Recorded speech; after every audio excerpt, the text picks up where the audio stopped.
നാവുകൊണ്ട് ചിത്രം വരച്ച അനി വർണ്ണം ശ്രദ്ധേയനാകുന്നു. URF ഏഷ്യൻ പുരസ്കാരം ഉൾപ്പെടെ നിരവധി പുരസ്കാരങ്ങളാണ് ഇതിനോടകം ഈ ചിത്രകാരനെ തേടിയെത്തിയത്.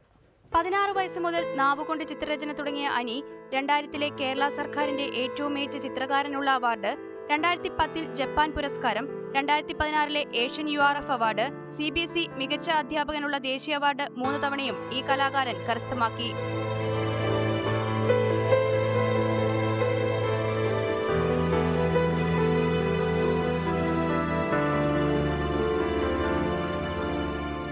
അവസാന അത്താഴം, അന്ത്യപ്രാർത്ഥന, രവീന്ദ്രനാഥ ടാഗോർ, ശ്രീനാരായണ ഗുരു തുടങ്ങിയവ അനി വർണ്ണത്തിന്റെ ശ്രദ്ധിക്കപ്പെട്ട ചിത്രങ്ങളാണ്.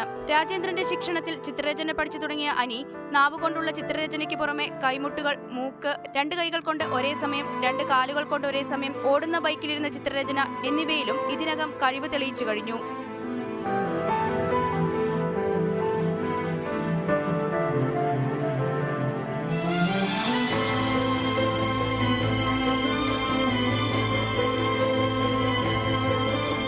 Germany, Korea, Japan, England, Russia തുടങ്ങിയ വിദേശ രാജ്യങ്ങളിൽ അനി സ്വന്തം ചിത്രങ്ങളും ചിത്രകലയുമായി ഇതിനകം പര്യടനം നടത്തിക്കഴിഞ്ഞു.